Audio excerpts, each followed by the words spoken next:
Welcome to today's webinar hosted by Maine Clean Communities, Maine Broadband Coalition, Greater Portland Council of Governments. My name is Andrew Butcher. I'm the Director of Innovation and Resilience for the Greater Portland Council of Governments. I also serve as the staffing capacity for the Maine Broadband Coalition. Thank you all so much for joining. Couple quick ground rules. If you're a panelist, please feel free to keep your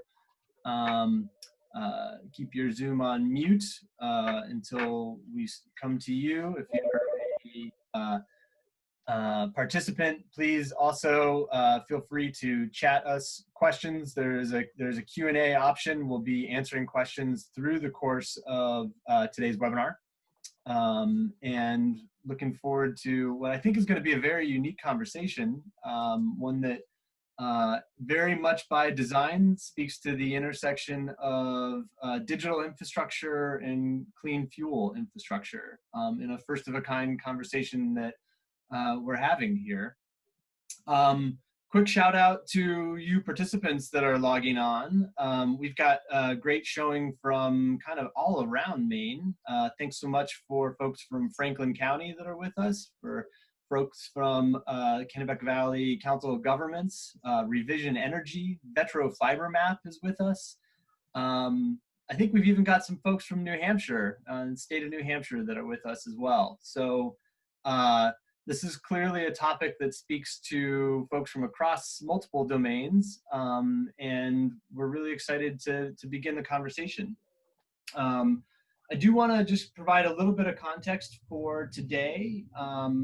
So this is very much by design at the intersection of digital infrastructure and electric vehicle infrastructure. It is exploratory. We're examining potential new opportunities, new domains.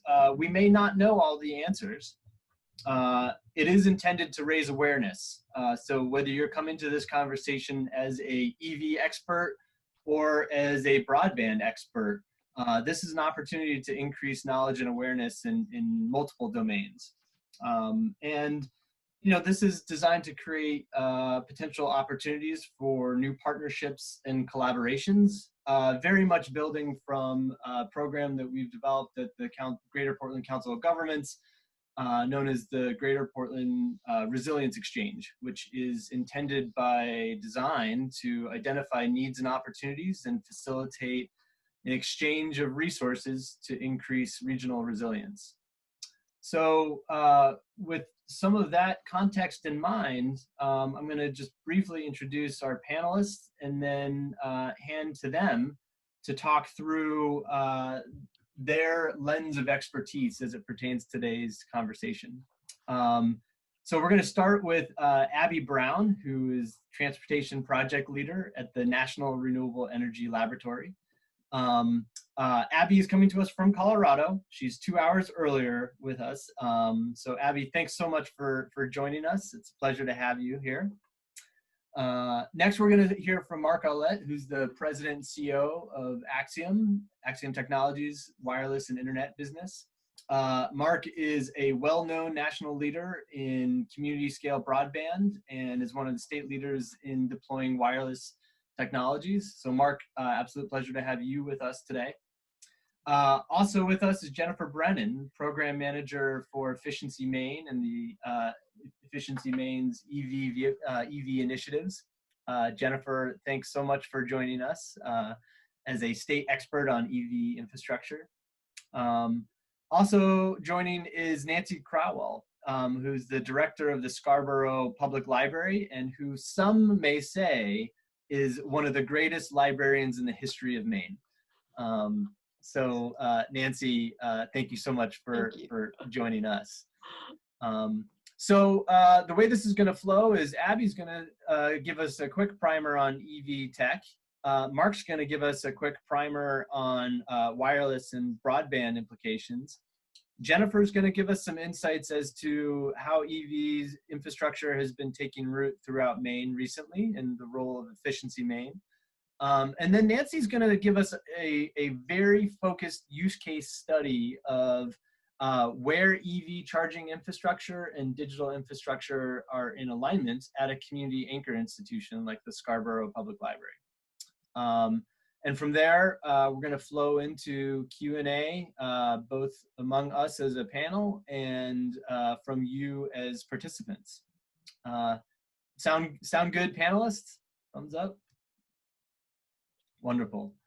All right, Abby, let's start. Tell us a little bit about what we need to know from an EV infrastructure standpoint. I know for some of you on the call, this may be covering ground you're familiar with, but for some of you on the call, this is an excellent starting point, and we're hearing from one of the best.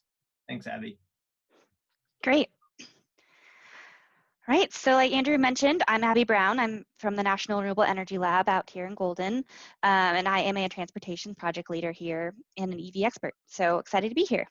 Next slide. So folks listening in today may be somewhat familiar with NREL, but I know we have a broad audience on the phone, so I thought it would be helpful to add in a few slides on who we are and what sort of work we do. So NREL is a U.S. Department of Energy national lab located in Golden, and as shown here, we currently have over 2,000 employees plus an additional 500 researchers and visiting scientists, and we have over 900 partnerships with the industry, academia, and government. Next slide. So just a little bit about the areas of research that NREL focuses on. Our research is primarily in these four main energy sectors: renewable power, sustainable transportation, energy efficiency, and energy systems integration. Next slide. So wanted to give a quick introduction to the Alternative Fuels Data Center, or AFDC. It's the U.S. Department of Energy website that NREL maintains, and it provides a wealth of information and data on alternative and renewable fuels, advanced vehicles, fuel-saving strategies, and emerging transportation technologies. And this site features interactive tools, calculators, and mapping applications to aid in the implementation of these fuels, vehicles, and strategies. Next slide. So who uses the AFDC? We have a wide variety of users, including fleet managers, transportation planners, fuel providers, utilities, and of course, Clean Cities coalitions. And the AFDC has over 2 million users and over 20 million station searches annually. So great resource. Next slide. This morning, I'll be focusing on some of the information in the alternative, or in the electricity page of the AFDC. It's a great resource, and I encourage you to navigate to the link on this slide to review it if you're looking to learn more about electric vehicles and charging infrastructure.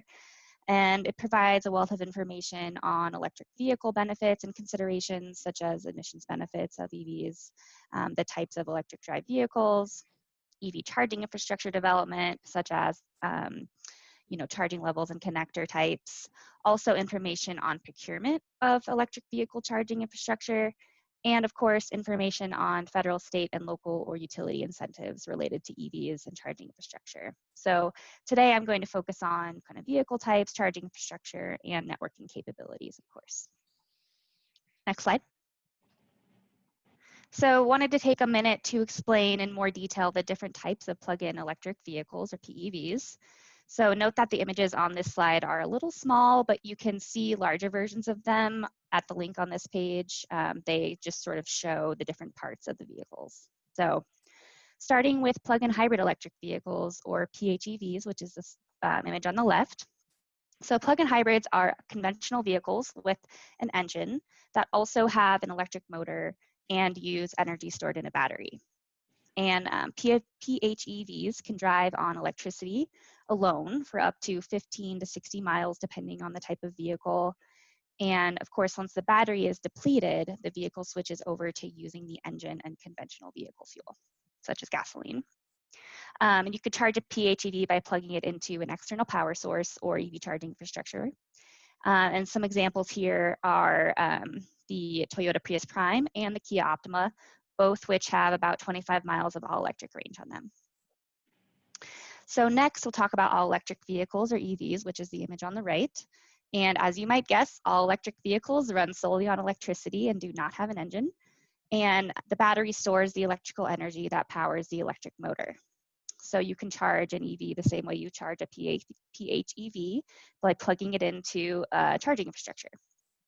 And some examples of EVs on the market include, of course, the Tesla Model 3 with about a 220-mile range, and the Nissan Leaf, which with about 150-mile range. Next slide. So now I thought I'd get a little bit into the various EV infrastructure charging levels, their connector types and primary uses at a high level. So level 1 charging provides about 2 to 5 miles of range per hour of charge. And because of this, its primary application is in residential situations or where a vehicle may be parked for longer periods of time. And level 1 charging uses a J1772 connector. And that connector is the part of the charging infrastructure that plugs into the vehicle to charge it. Back one slide. Level 2 charging is the next one. It's slightly faster and provides about 10 to 20 miles of range per hour of charge. And level 2 charging can be used in both residential or commercial settings, just kind of depending on what type of place it is, and also uses a J1772 connector. And then, of course, your last option here is DC fast charging. It's your fastest rate of charge, providing about 60 to 80 miles or more of range per 20 minutes of charge. And as you might expect, it's primarily used in commercial applications, such as along charging corridors for EV drivers to get a quick charge while they're, heading up the coast. And there are also various different connector types for DC fast charging, including CCS, also called Combo, CHAdeMO, and of course, Tesla. Okay, next slide. So here I wanted to introduce the concept of networked versus non-networked charging infrastructure. Simply put, the primary difference between the two is that network charging infrastructure is connected to the internet, whereas non-network charging is not. So for non-network charging, they are not connected to the internet and provide basic charging capabilities. And because they aren't connected to the internet, they are typically free to use as they don't have advanced payment functionality typically. And they also typically don't have any built-in functionality to monitor the usage. So unless the charger is separately metered, can't really tell how often it's getting used. An example of what a non-network charger might look like is that one on the top right. And then for network chargers are connected to the internet and send data such as information on frequency of use to a charging network and the site host. Network chargers allow site hosts to offer payment through an RFID, smartphone, credit card, or other type of payment. You can also monitor and analyze use and provide customer support through the network. And the key for network charging, which I'll mention again on the next slide, is that in order to install a network station, the site must have access to a wired or wireless internet connection or cell service. An example of a networked charger is that one on the bottom there on the right. Okay, next slide. So some network considerations. As I just mentioned, one of the most important things to consider when you're thinking about installing a network charging station is, of course, whether or not there's access to the internet or cell service. And of course, without this, the station can't communicate properly with the network. But also having access to the internet means that drivers could have an opportunity to use the internet and or their cell phones while they're waiting to charge, which could be wild depending on the type of charger, like I just mentioned. Okay, next slide. So now switching gears just a little bit, I wanted to give a brief overview of the station locator. So the station locator is one of, if not the most visited sites on the AFDC. And here you can see how to navigate there from the main page, and of course the links on the bottom. Next slide. So the fuels tracked in the station locator include all of your alternative fuels, biodiesel, ethanol, hydrogen, CNG, and propane, and then of course EV charging. And note that this map shows just public and private charging, but in the US, but we also track charging stations in Canada. So, next slide. So station types in the station locator include public stations, private stations, fleet fueling sites and EV chargers, workplace charging, planned stations, and temporarily out of service stations. And we do not include off-road or residential sites or EV chargers at private, resident-only multi-unit dwellings. Next. So NREL and our data collection subcontractor work closely to collect and confirm the station locator data. Each existing station is contacted at least once a year on an established schedule to verify that it's operational and providing the fuel specified. And of course, stations that are no longer operational are removed as they're identified. We also contact several hundred industry contacts every year to add new stations and update existing stations in the station locator. And examples of folks that we work with are on this slide. And of course, Clean Cities Coalitions are a primary source for us for information. We also gather data from drivers, site hosts, and others through the online submission forms. Next slide. So for each fuel type, we track fuel-specific fields. All those fields for the EV charging are listed here, as well as ways that you can get the data through either the data download or directly on the station locator. And I also wanted to highlight here the various EV charging networks that we get data from that are included in the station locator. Some of these, we get data directly from them on a daily basis through their APIs. Others, we get manually updated list, several times a year. It just kind of depends on the network listed here. Next slide. And here I thought I'd give just a quick overview of what the EV charging landscape looks like in Maine. So currently there are about 200 public and private station locations. And then at those locations, there's about 462 charging outlets. So places to actually plug in your vehicle. And then, of course, of those, about 45% are non-networked and 55% are networked. So kind of a good even split there, slightly leaning toward the network side. Next slide. So on the station locator, you can look at individual stations or subsets of stations using the search functionality. And here I've shown the search for Maine, which is that image on the right, and how to download that data. So if anyone's interested in looking at specifics of where the chargers are in your state, this is how you can do that. And of course, if you have any questions, you can reach out to me at any time. I'm happy to help out. So that's all I've got for today. Happy to take questions at the end, of course. Great. Thank you, Abby. Yes, Yeah. I think for specific questions for Abby, please feel free to use the Q&A function and or send direct questions to either me or Jessica Hench here as we field questions coming in from participants. And I hope everybody enjoys the tow truck that is immediately outside my home office, moving my poor neighbor's car, which is not an EV, but nonetheless a loud tow truck. So apologies in advance for that. So Abby, I think a couple questions will be coming in. That's excellent information. And I know we'll be sharing these presentations after today's webinar for folks that are interested. In particular, I think it's ideal to note 55% of Maine's charging stations are networked. And does the data center also include mapping of a distinction of which are the stations that are networked and which are not? Yes, so in this, actually, if you go back to the slide you were just on, in the advanced filters, which is that box on the right, if you click into the fuel tab, which is a little box in the middle on the left, you can select which network you want to look at specifically. You can say, I want to look just at non-network stations, or I want to look at just ChargePoint, or whatever it is, or I want to look at ChargePoint and Electrify America. You can select that there. Excellent. That's wonderful. As you know, one of the reasons I double click that question is because we are very interested in the role that charging stations can have in addressing increased digital equity, high-speed internet access for communities throughout Maine, and how we can align network stations with community demand for internet. Right. One of the primary reasons for today's conversation. And that's a perfect lead-in, Mark. For those joining the conversation that don't spend day in, day out thinking about digital infrastructure in Maine, would you mind giving us an overview of issues to be thoughtful about from thinking about digital infrastructure and Wi-Fi hotspots? Happy to do that. And I don't know where you're getting your pictures from, but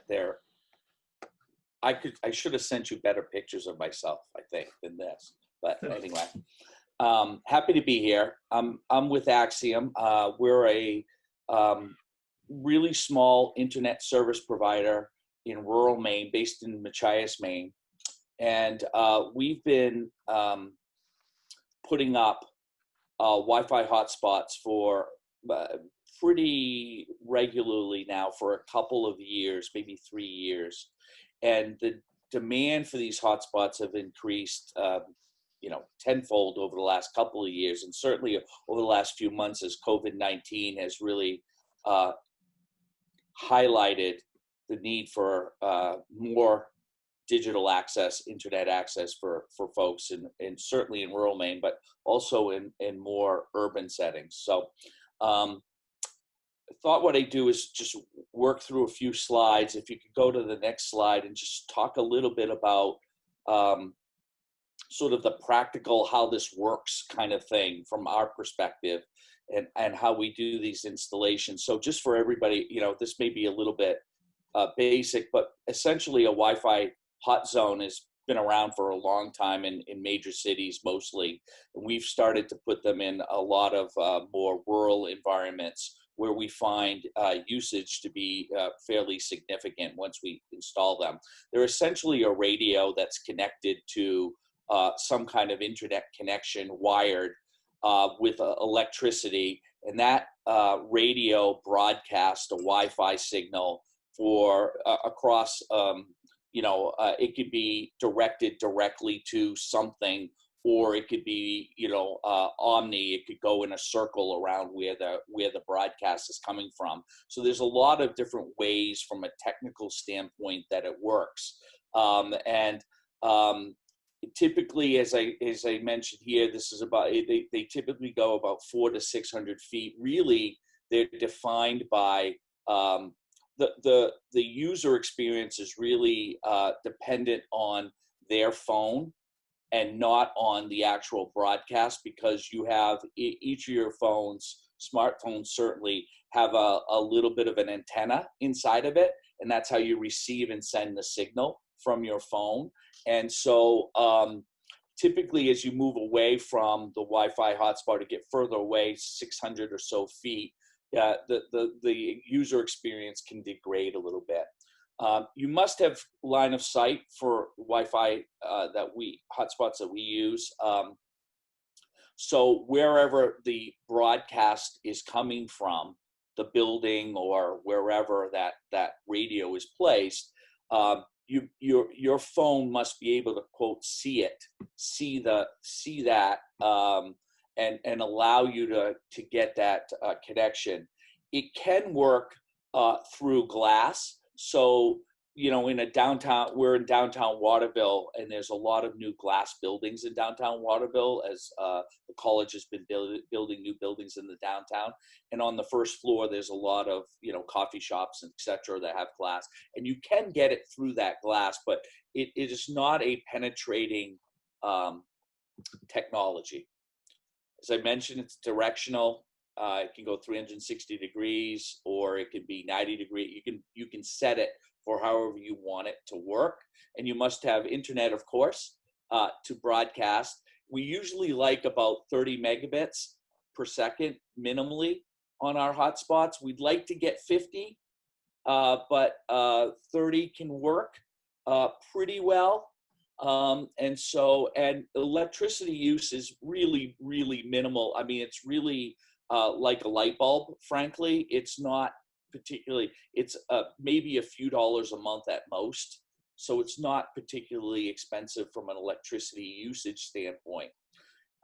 These kinds of hotspots, you can do a lot of things with them. You can control the user experience in a number of ways. You can obviously block bad content connectivity.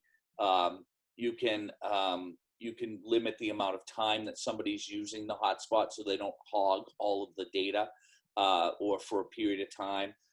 You can limit the amount of bandwidth they're using, 3, 5, 10 megs, whatever the max. You can set that and maximize it. And you can customize what the user can see when they enter into the hotspot, when they you can customize a splash page and you can direct them directly to an internet access page. So for example, in EV charging world, you could direct somebody who's at an EV charger to look at the data that Abby was talking about, or to her website, or to a website that showed where other charging stations are. Or you could do something locally where, where are the bathrooms, where are the restrooms, where are the restaurants, where's the local portage to put your canoe in, those kinds of things. So you can do a lot of customization. And last, and a lot of the communities where we're in really like to monitor the usage or reporting, understand what the data is. So if you can go to we'll talk a little bit about that as we move along. So next slide, please.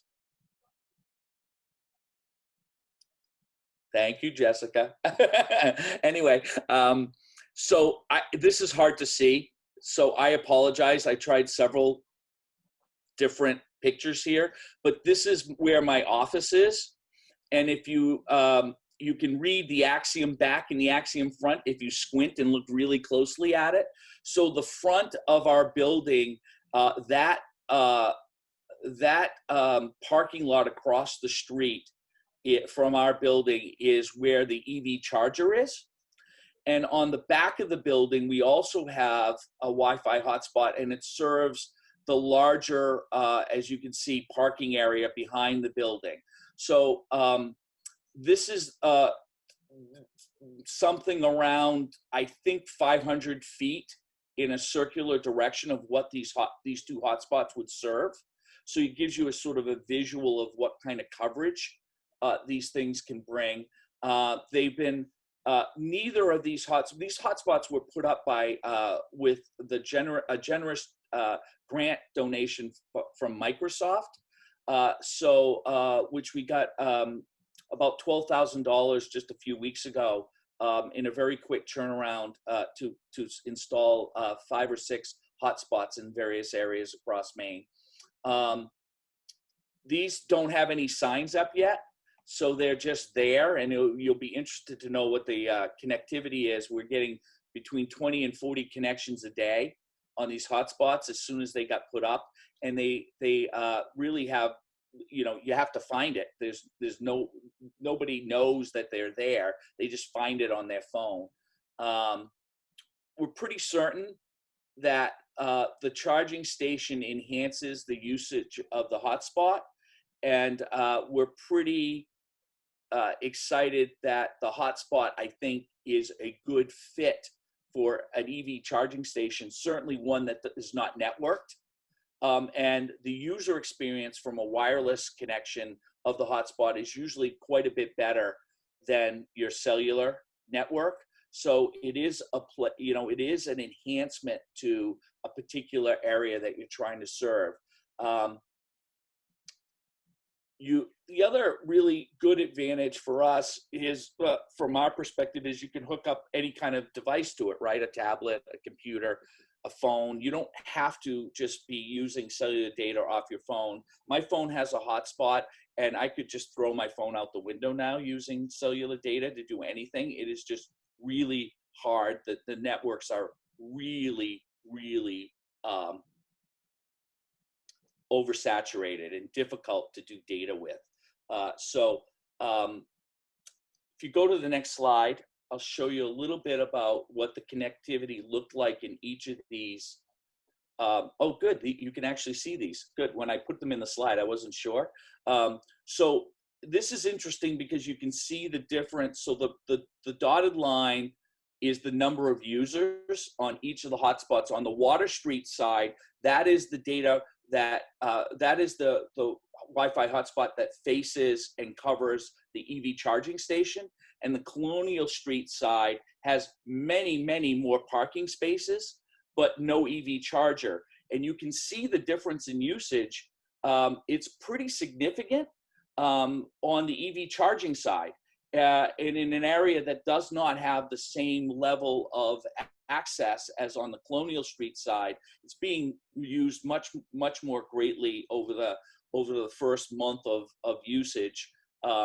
And you can see almost from day one, you had somewhere between 20 and 30 subscribers on the Water Street side, moving up to over 40 subscribers. And we expect that that will continue on. And the town is now just getting ready to place the signs that we've produced for them. So they're going to use the Public Works Department to put signs on each of these locations. And I wish I had a little bit more data once the signs went up for you, but in the future I will. And you can absolutely contact me and let me know. So bottom line here from my perspective is, I do think there's a relationship with the hotspot and the EV charger that enhances the experience of the person trying to get an EV charge or others. It's also a place where folks who don't have internet connections can get connected. So if you go to the next slide, I'll just go through a little bit of the challenges and opportunities and talk a little bit about, and then I'll end my presentation and take questions at the end of the program. But bottom line is, where does the internet come from, right? In order to provide a Wi-Fi hotspot, you have to have internet. And the more rural you get, the more difficult it is to find where that connectivity is going to come from. It's especially challenging in some EV settings, and as you know, this can be an urban problem too. If you're charging in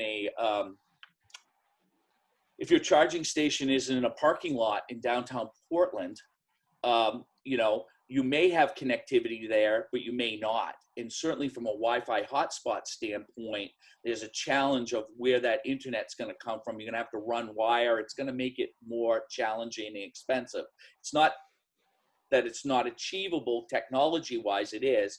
Just add some expense, and you need to be thoughtful about how you're going to do that. And the same thing in the more rural environments. Where's that connection going to come? It's fortunate that we're in downtown Machias, but as you get more, we have an internet connection because we're an internet company right across the street from a charging station. But in places like Medway, where we're just currently starting to install, East Millinocket, downtown Millinocket, the challenges are a little bit greater to find that good, strong internet connection. You must have power, right? Not that hard, but you must have power from wherever you're broadcasting. And typically, these broadcasts come from the top of a building. So making sure that you can get power up to the top of that building is important if it's not already there. Somebody in the audience was asking about cost. So I'll just briefly go over that. This is just from Axiom's standpoint. So it is, it's about $3,500 per hotspot. And you usually can get economies of scale if you're putting up more than one. You can get a little bit of reduction in overall cost of that. That cost is just to install and monitor the hotspot. It does not include monthly cost of internet or electricity. And as I just mentioned, the price gets reduced with economies of scale. Certainly you can add phone chargers to EV chargers, and if that isn't being done, I don't know why it wouldn't be. So if that isn't a part of a cool solution, that should be absolutely part of that, part of every EV charger charging station that gets put in. I believe Axiom's pretty good at getting federal money, state money, foundation money, local investor money. So we think there's a lot of money available for connecting EV chargers, either as a networked solution, as 55% of them in Maine are, or as or getting those non-network solution chargers, getting them hooked up, or getting them covered with some type of internet coverage, I think is a no-brainer and a slam dunk over the next couple of years. Should be able to put something together relatively painlessly to try to do that. And of course, these EV charging stations, these hotspots really do help those who don't have an internet connection get an internet connection. And while the library is usually the place of choice, and Nancy will speak to this, she sees people parked outside of her building at night, and as do all libraries across Maine. expanding these hotspots to help in other parts of the community or in other areas where people aren't so conspicuous in getting internet connectivity, and reducing the barrier to connectivity is a great addition to what we're doing. So there we go. I think that's it. If you choose the next slide is my contact information. Anybody would like to reach me beyond this, happy to take a call. That's my direct cell phone number and my email. So thank you. Thank you, Mark. That's excellent. Definitely seeing questions regarding alignment of value between Wi-Fi and EV charging, and also questions regarding networked versus non-networked implications of charging stations. We're going to circle back to those in just a few minutes, as I want to. So we've gone deep into important elements from a EV charging and from a digital infrastructure and wireless standpoint. Want to zoom out a little bit to looking at EV charging and state of EV charging in Maine. Again, many of you are familiar with this, but what better than to have Jennifer Brennan talk to us a little bit about the work that Efficiency Maine has been doing, and what some of our what some of our progress and challenges and opportunities are. So Jennifer, I'm going to hand to you. I know you've got a hard stop for yourself by 11, but I think 11:15. Okay, great. Thanks. Yeah. Thanks very much, Jennifer. Sure. And I can certainly appreciate what Mark just described up in rural Maine. So as an EV driver for many years, I live in Portland, but I live on an island. So I cannot charge at home. So when I'm in town in between meetings, my favorite places to go are where there's a charging station where I can connect to Wi-Fi so that I can do some work while I'm charging. So frequently, you'll see me in my car, charging, working, eating lunch, whatever. So those are really important. So I will quickly give you a snapshot of where Maine is on EV charging. And let me just back up. I know there's a lot of people who are participating who are very familiar with Efficiency Maine, but Efficiency Maine is the state's energy efficiency entity. So we provide, and we just had our 10-year anniversary this month.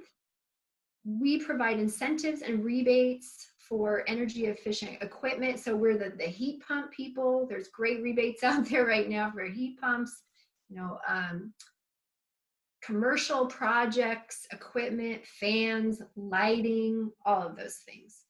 And so up until about 1.5 years ago, Efficiency Maine did not administer anything or have anything to do with electric vehicles. But with the advent of the Volkswagen settlements, which Maine received 2, the former administration gave the responsibility to administer these funds to Efficiency Maine.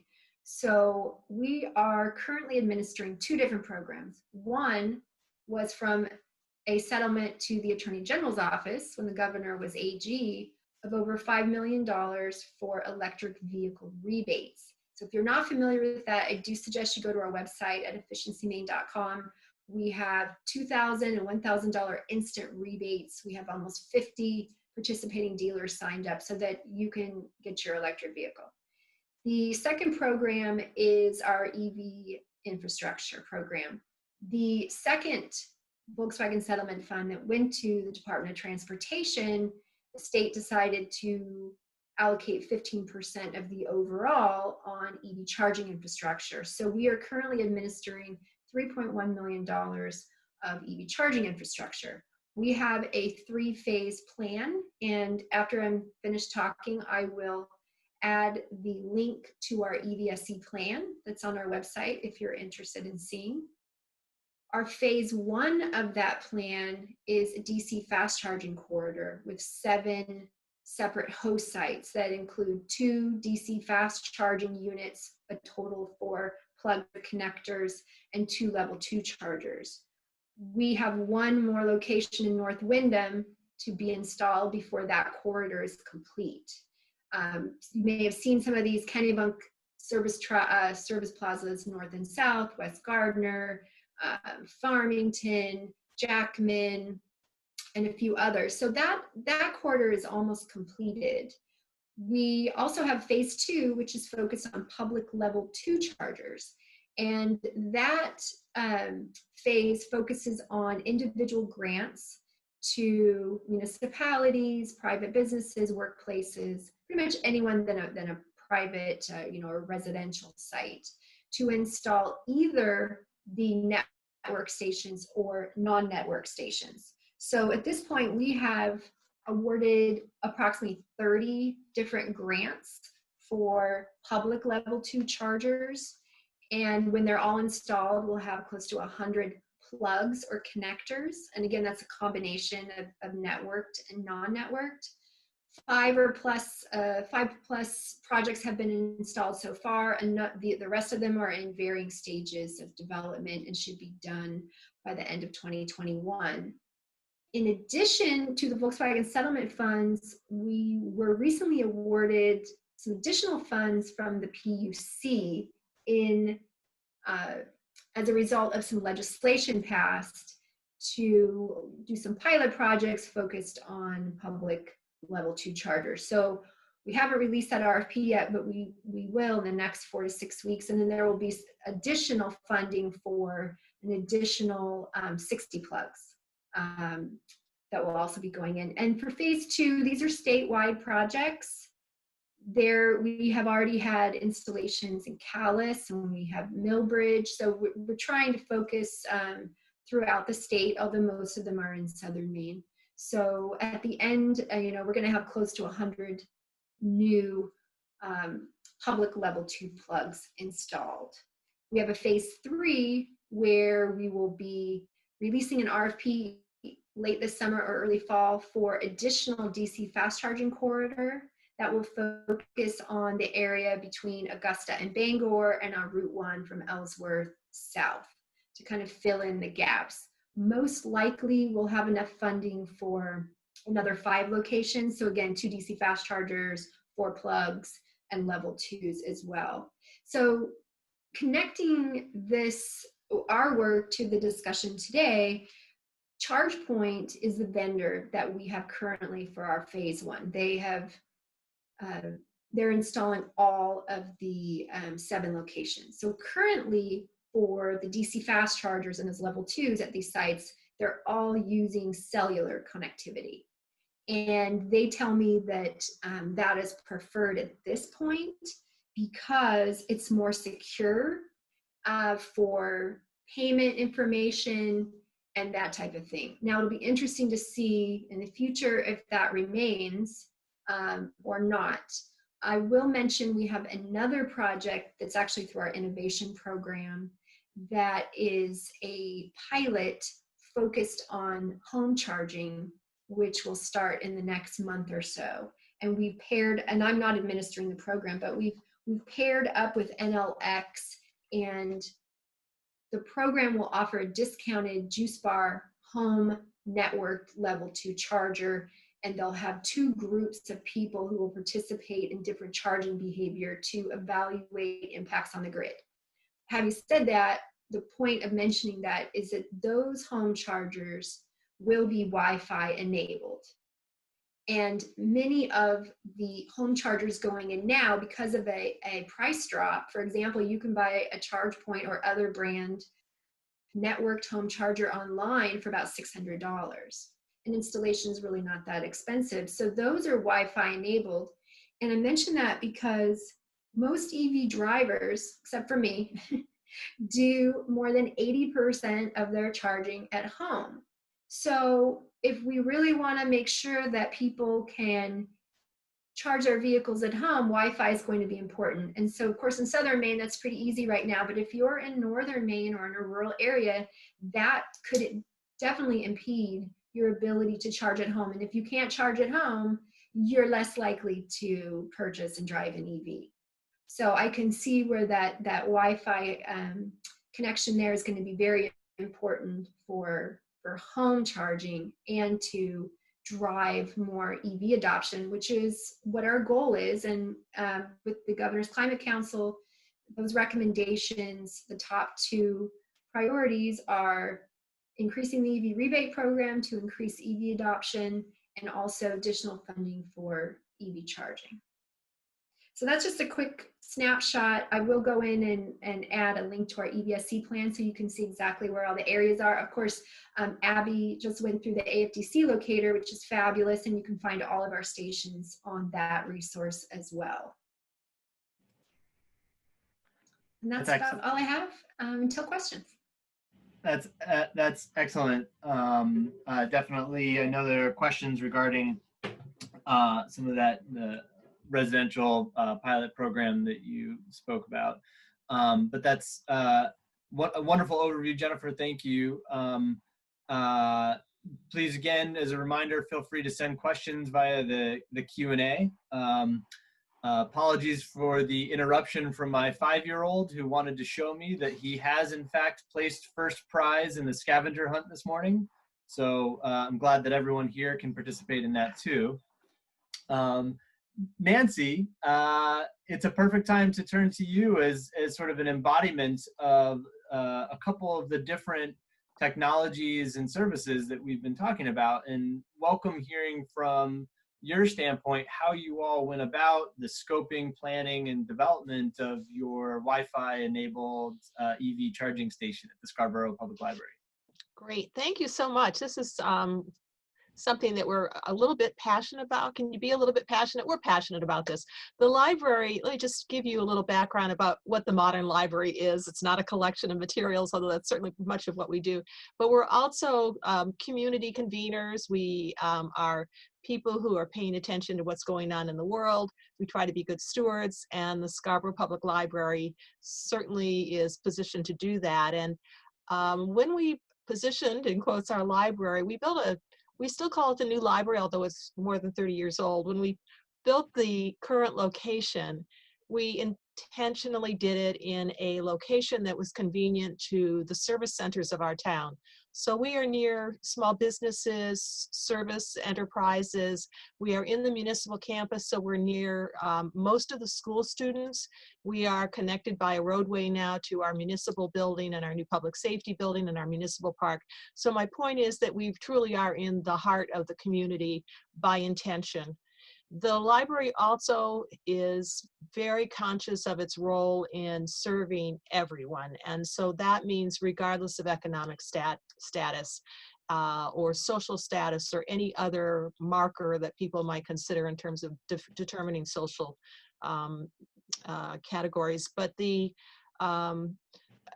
opportunities for us are significant. We are a quasi-public-private enterprise, and as such, we have a certain neutrality. We are officially a 501c3 nonprofit.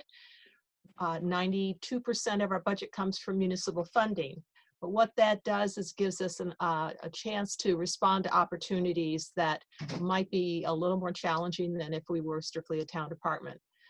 Also, a wonderful part of our climate here in Scarborough is that Scarborough is very tuned in to environmental behavior. So they were one of the first communities to get EV vehicles for their planning department. For example, they got a Council of Governments grant for some of their vehicles. The chargers are already up at the municipal building. We have a tri-gen plan. So my point is that we are a community that's already ripe for conversations about environmental stewardship. We feature, this is a bit of a tangent, but you'll see where I'm going with this. We feature dandelions on our library card because we have a pesticide-free lawn. So we have an opportunity to share information with the community in a way that no other institution in town does. We were one of the first, if not the first, public library in the state of Maine to be connected to the Maine School and Library Network, which is our internet connection. And we early on, as Wi-Fi was becoming available, we were early adopters of Wi-Fi, and antennas are throughout the building. We quickly became a 24/7 library service at that point. We have electronic resources available through our website.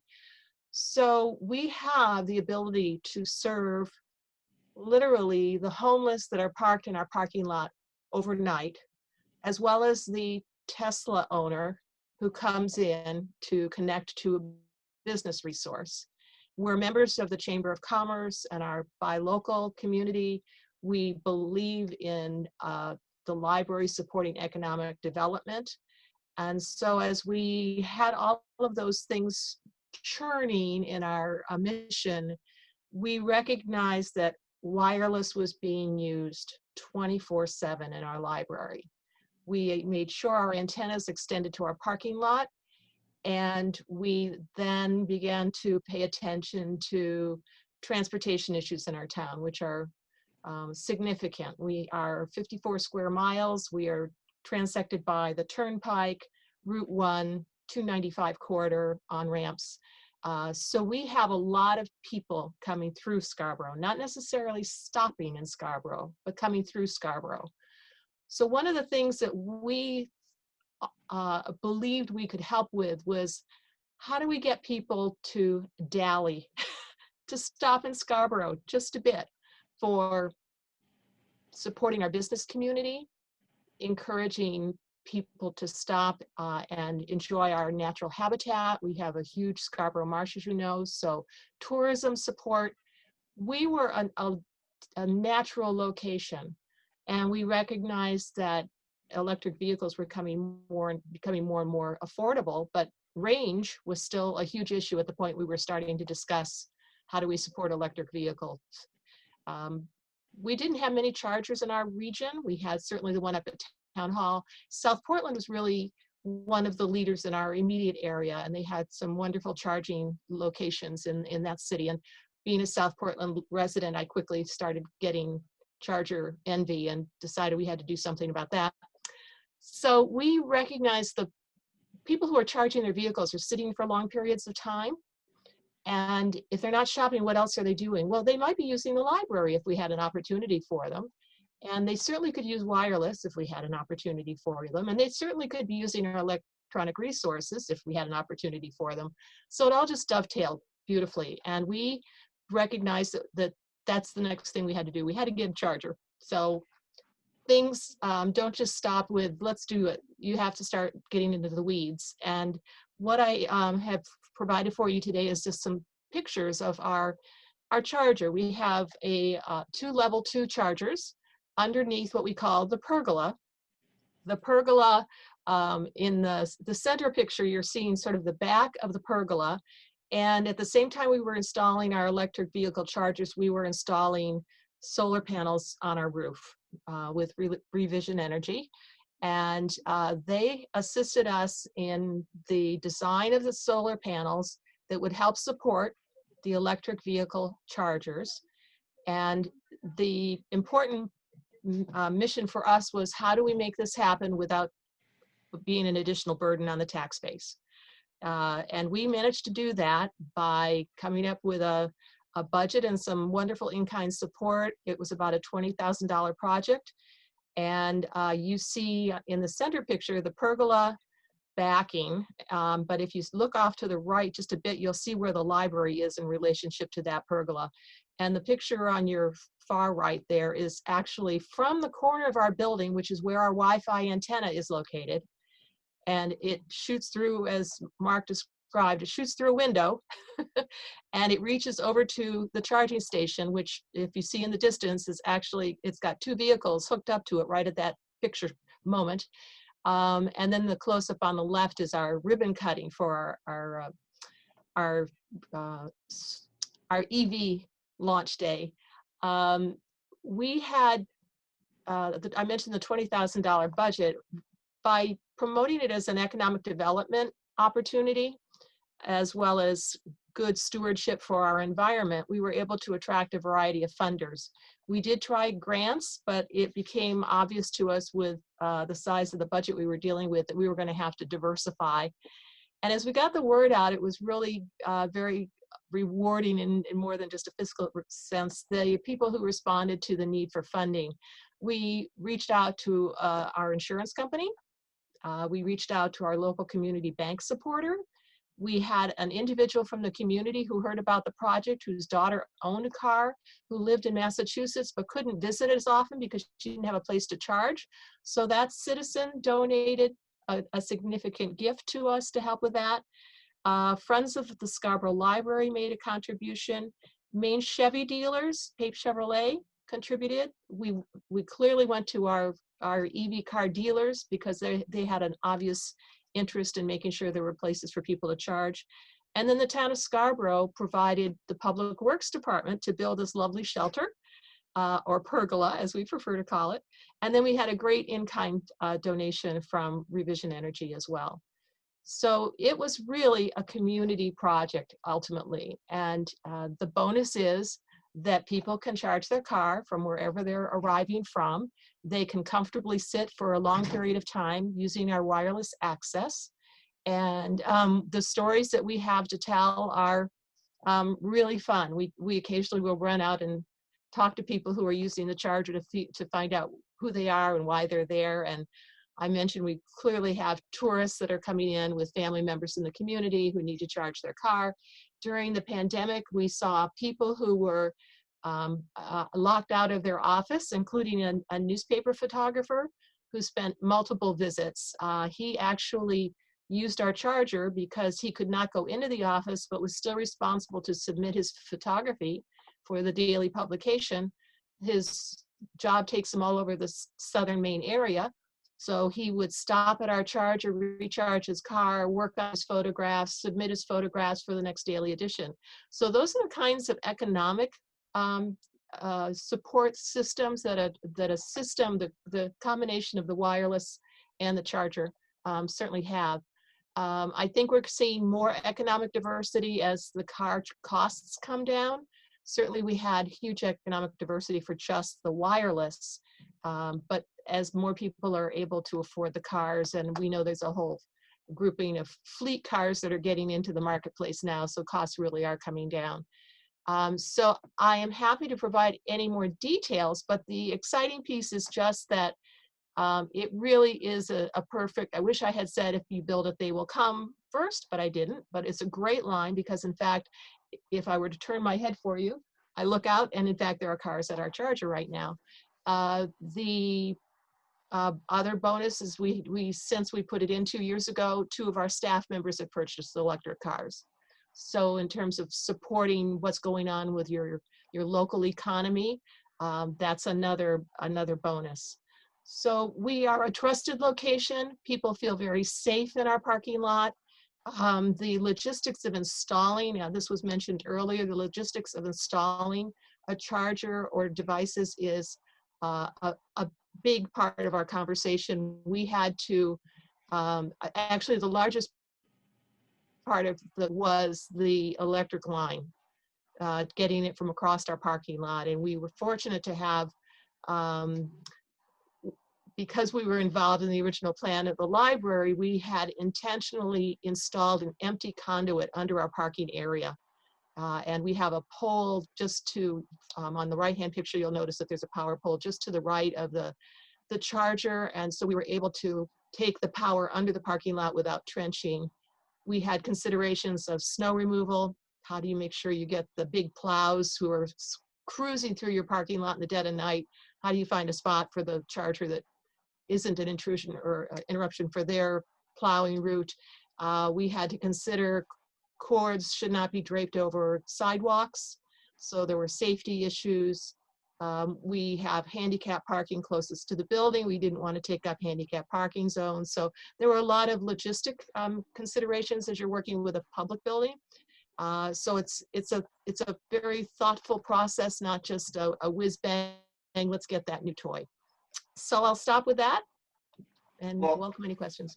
Thank you, Nancy. I mean, such an excellent example and embodiment of how libraries are such a critical community anchor institution, and how you've thought strategically around layering complementary amenities that build from the primary function, that libraries serve. And I think folks are appreciative of the sort of the logistics and details and how you thought about the implementation of that kind of amenity.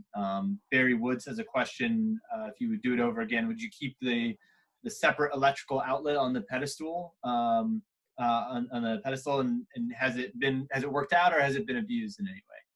We have had no abuse. It's been fascinating. People have been very, very respectful of what we have over there. We were expecting cable lines to be cut and, solar panels to be pocked. And, we had to think about all of those things in advance, but people have been incredibly respectful. The sharing that occurs, we do sometimes have 3 and 4 cars lined up. People are very courteous about time frames. So Barry, no, we haven't had any damage to my knowledge. And we do also have another, if you take a look at the picture on the right of the 3, just to the corner of that picture is a shed, which actually has our trash in it. On the back of that shed, we have another 110 power outlet. So there's a picnic table right there, and people will often spread out on the picnic table, plug in there, and while their car is charging. But definitely, for an example, the photographer was using the 110 on the back of the post that holds the 2 charging stations. So the 110 was definitely an asset. We hoped it would be, and people found it pretty quickly. Got it. So as we kind of wind through the presentations, and Jess, we may be able to stop with the PowerPoint just for a quick minute while we get through some questions and dialogue. I know we've got a remaining slide for participants that we can put up in just a few moments. But as for you attendees that are sitting in, please feel free. We'll open it up a little bit more to some Q&A. If you've got a question that you'd like to ask, please use the participants function at the bottom of your Zoom menu. If you click on participants and raise your hand, I'll be tracking that, and we'll call on you if you've got a question, or you can continue typing questions into the Q&A box and we can respond to that. So let me, as you attendees start queuing up your questions, let me pose this to you all as panelists, because this remains to be a little bit of an elusive question for us from a Clean Communities Coalition and from a Broadband Coalition standpoint. If it's clear that EV charging stations benefit from having access to Wi-Fi hotspots, and Wi-Fi hotspots benefit from being in places where people are going to use them in almost a round-the-clock manner, for what reason don't we see more integration? What are some of the challenges from your unique perspectives as to why there aren't more integration of EV charging and digital infrastructure, Wi-Fi charging, Wi-Fi access? Are there technological? Is it funding? Mark, we've heard you talk a little bit about the needs for funding from a Wi-Fi hotspot standpoint.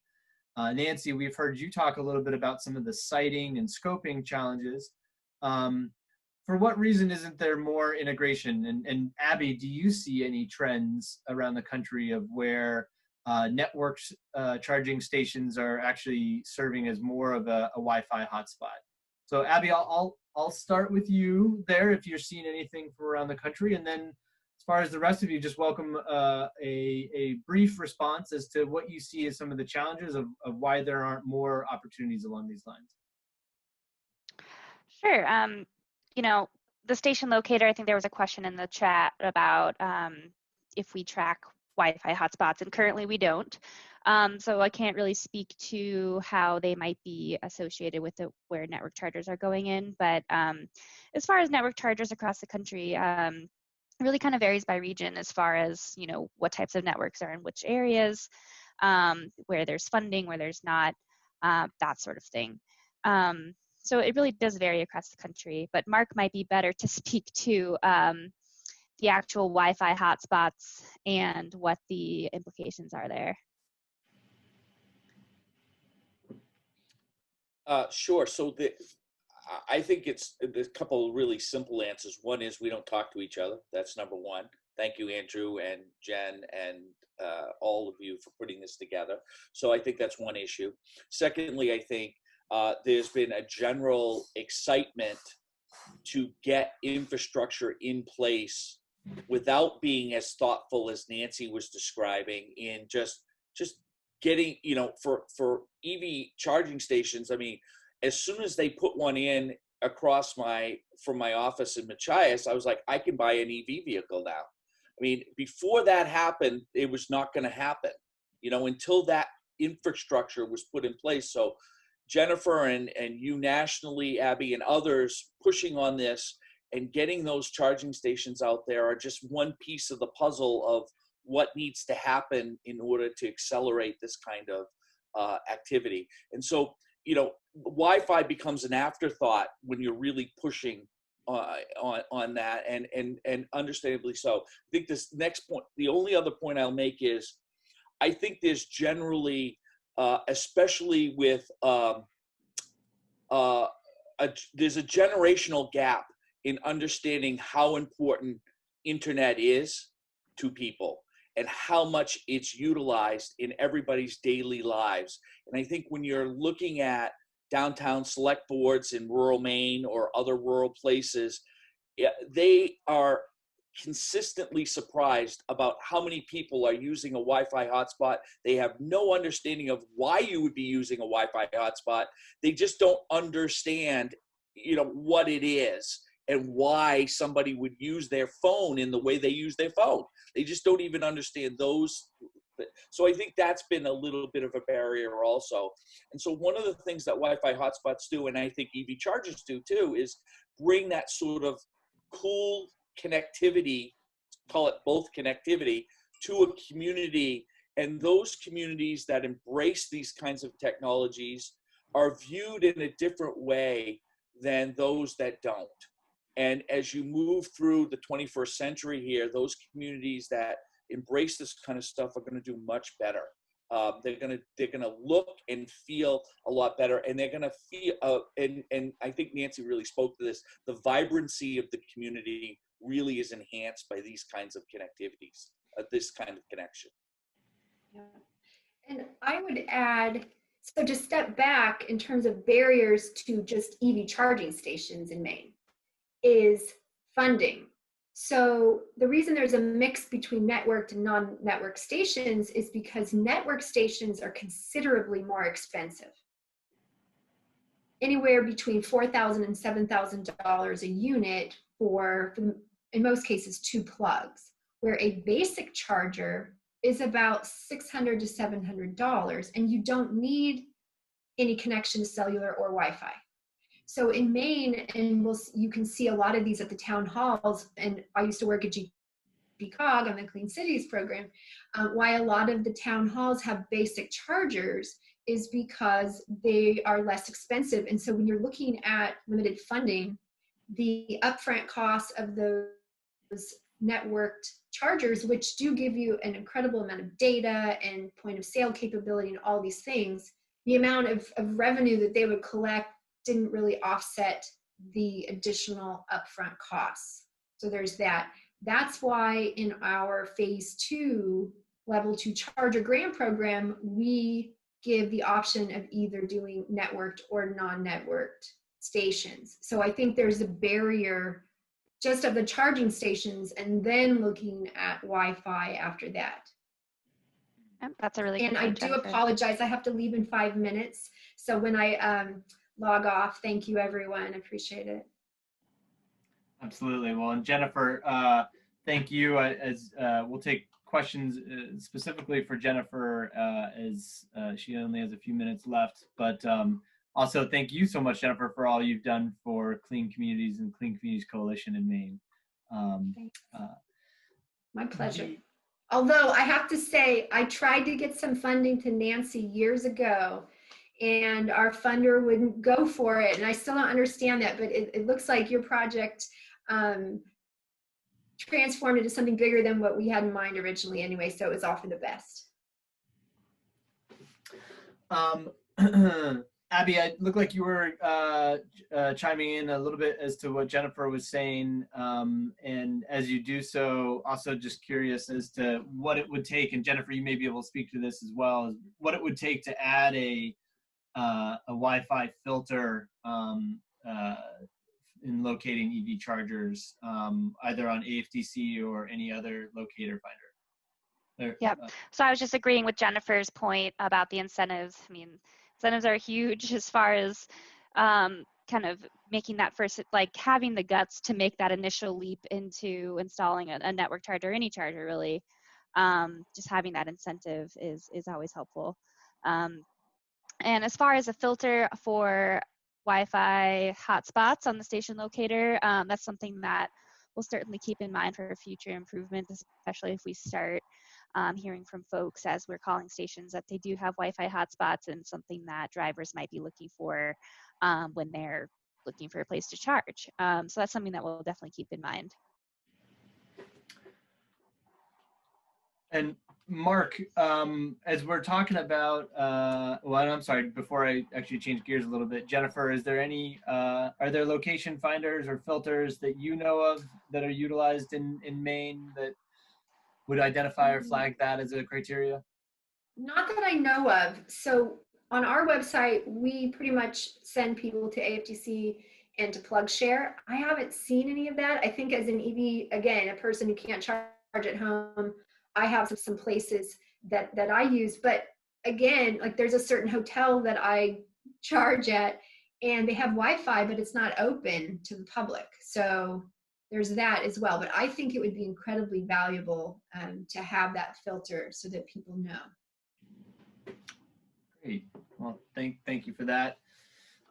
Jennifer, I know you're time sensitive, and so feel free to tag when you need to. Thank you once again. We've got a few more minutes here as a group, just for a couple more questions, and then we'll plan to wind down.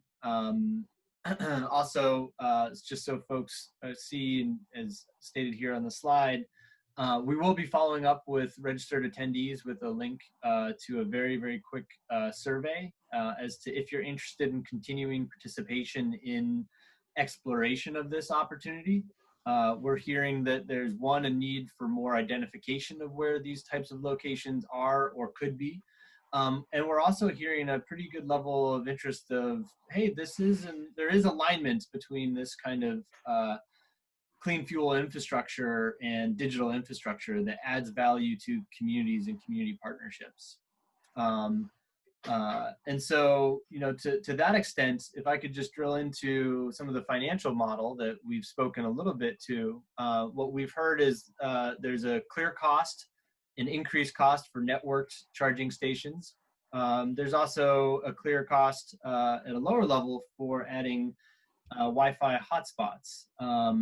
Mark, as you identified, it's a great opportunity to identify sponsorship because as you have a Wi-Fi hotspot, that's sort of a built-in advertising space. It's a great marketing opportunity for local economic development activities, Nancy, as you've identified from the library standpoint. Do you all see opportunities in offsetting the cost for a higher level charging station that is networked that would incorporate a Wi-Fi partnership? Certainly there's still the need for the internet connection and there's still the need for the electric charging infrastructure. But does this represent an opportunity for a higher level of sponsorship from community funding or economic development partnerships? I think that from my perspective, the short answer is yes. And I think that the larger the project, the more natural a more deep-pocketed sponsor is likely to appear, right? And so at the local, right now we have, I can't remember how many of our hotspots are supported by Bangor Savings Bank as one example. But they're doing multiple supporting hotspots across the state because they saw and those hotspots are directing the user to the Bangor website, to the Bangor Savings website. So they're getting thousands of eyeballs on their website every month, relatively speaking, for a very small, marketing investment in the upkeep of the hotspot. So, as you think about, in Axiom's case, a relationship with Microsoft that we formed many years ago. You think of Microsoft in a big, it's big Microsoft. How do you even talk to them? But we talk to a lot of pretty high level people at Microsoft all the time. They reached out to us on HotSpots once I made the recommendation that that's what we should be doing nationally to at least partially address the COVID-19 crisis. So, and then within a couple of days of giving them an application, which was really, it's not even an application, it's basically an email with the cost, they sent us a check. So when you start to think about how you, I just don't think money is a barrier. I mean, I hate to say, you do the right thing, you do the next right thing, you say this is why it's important, you have a strong strategy and a strong data point around why it's important, data points, and I think funding will come. It may not be perfect, it may not be what you thought it was going to be, but I do feel strongly that sponsorship will be part of the mix of funding that would come to help support. Yeah. With just a few remaining minutes that we have left, we do have a question about some of the unique challenges in Maine, and that is due to, we're a pretty rural place. We've got not a lot of people and a lot of space.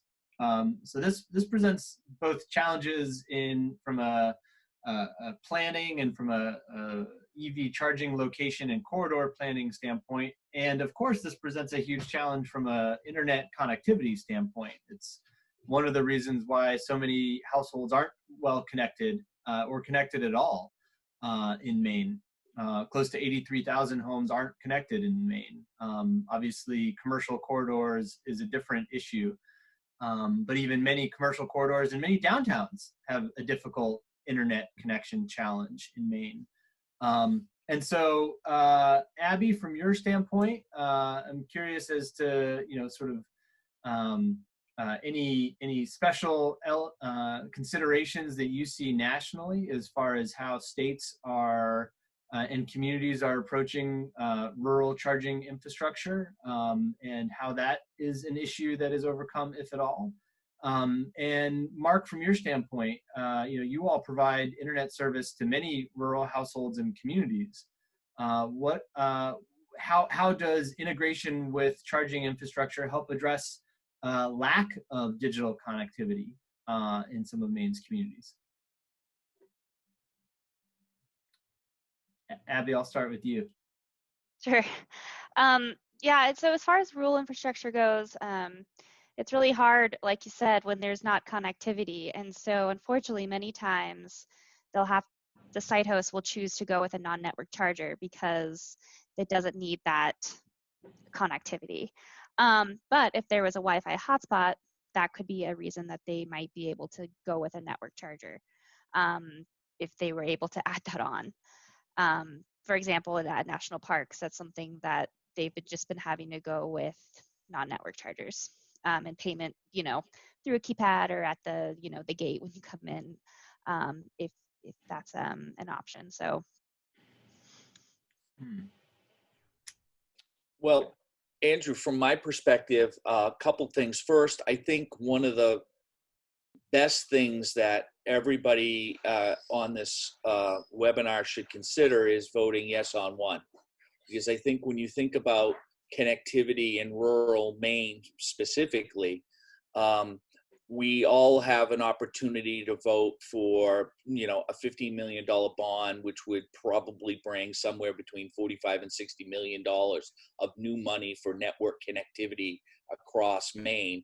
And I think that that vote in the next week or so is going to be indicative, I think, of where our state is really moving and considering how to really bridge that digital divide and how to get those families that, through no fault of their own in many cases, just because of where they live, are not able to get the same kind of connectivity as other people, sometimes in the same town, sometimes in the exact same town. I mean, it's really this bond would be the first time that the state of Maine as a whole would make a concerted statement about how important connectivity is. So I would urge everybody to consider that, because I think at the end of the day, when you think about these disadvantaged communities or these areas, and money is going to help. And I think when you think about, obviously, to get better connectivity into those places that don't have it now, when you think about it in conjunction with the EV charging stations, and whether or not there's a marriage there from a funding standpoint at the state level, I would say 100% there is. And I think there's been lots of conversation. It's been a little bit derailed with the last few months of significant challenge to our state. But there was talk last year from the commissioner of the Department of Economic and Community Development about getting Wi-Fi hotspots to every state park in Maine. So when you think about that, or you think about what about the rest stations along the highway, or whether there's a lot of public infrastructure and places where this makes complete sense, where you're marrying the two together, and that you're having a policy discussion at the state level about why these two things are important. I think that there's I definitely believe that the thinking in this particular administration, and the Mills administration, is thinking about these kinds of things. And this would be very good. I'd be happy to participate in a more, a discussion once everybody on this call votes yes on one, in in the next week or so, if you haven't already sent in your ballot, as I have, and that this would be a next level discussion.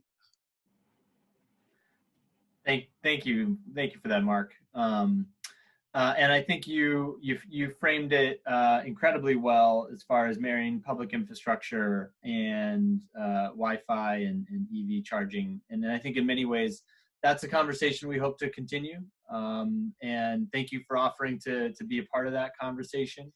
And thanks to all of you who have attended and are still with us to follow up in response to the survey that we'll send after today's webinar.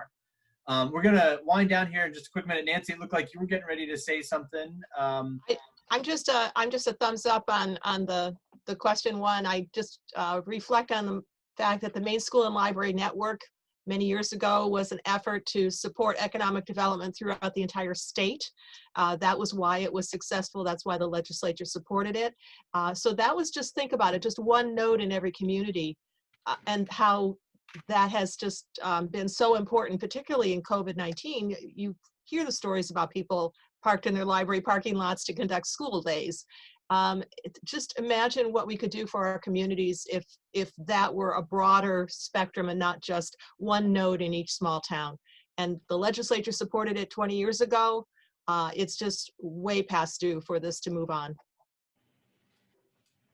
Thank you. Thanks for that, Nancy. Abby, thank you once again so much for joining us and for sharing your expertise from especially from Colorado. Any parting comments or words? No, just that I'm available at any time if anyone has questions about the station locator. Again, I'll certainly take that suggestion to add a Wi-Fi hotspot filter into account. We'll keep that in mind for any future improvements. Excellent. Well, thank you very much. Again, this was sort of a first conversation co-hosted between Maine Clean Communities, which serves as the state of Maine's Department of Energy funded Clean Community Coalition Coordinator, advancing clean fuel and clean fuel infrastructure, and the Maine Broadband Coalition, which is a statewide coalition of supporters advocating and helping communities prepare for internet high-speed internet connectivity for everybody. So thanks so much to you attendees for joining in. Thank you so much panelists for making the time for this great conversation. We look forward to continuing. So please keep an eye for our follow-up email with a link to a survey. And we wish everybody a good rest of your day. Please stay well. Thanks. Thank you.